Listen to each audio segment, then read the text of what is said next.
In this video, I'm going to show you how to replace your hood struts on this ML430 Mercedes-Benz. This is pretty much the same on anything. I got a couple videos on replacing hood shocks, but you never know when somebody's looking for that for a specific vehicle. But most of the time, they come off and installed the same way. So let's get started.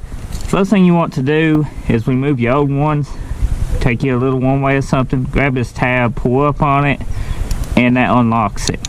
You got one on both sides. And this side's done off, so I'm gonna go ahead and apply this one.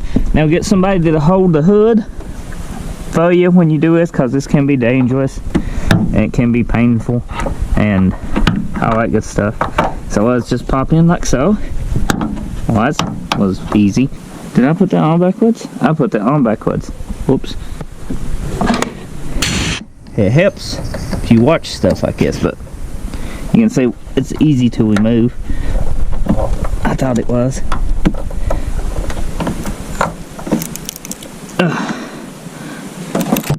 Goddamn. Try not to pop this clip off and lose it. That is. When you go install this, make sure you put it on the right way. I guess this is the way this one goes. Yep. Let's get it to pop.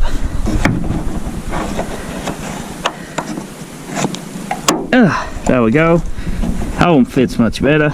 Let the hood down just a tad. Pop in place. Now let's go remove the other one.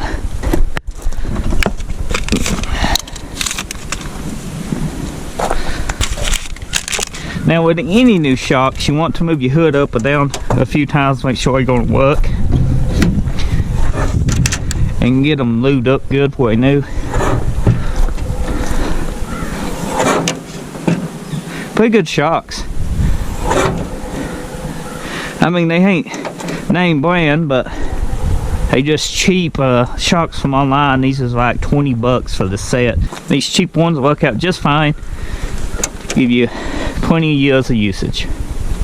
I'm just happy to have that issue fixed. So if you're new, get subscribed. Many more videos like this on my channel. Check it out. If you're returning to subscribe, I appreciate it that you come back and watch another video. And it's cold outside. It's getting winter time. I'll see you on the next video. Thanks for watching.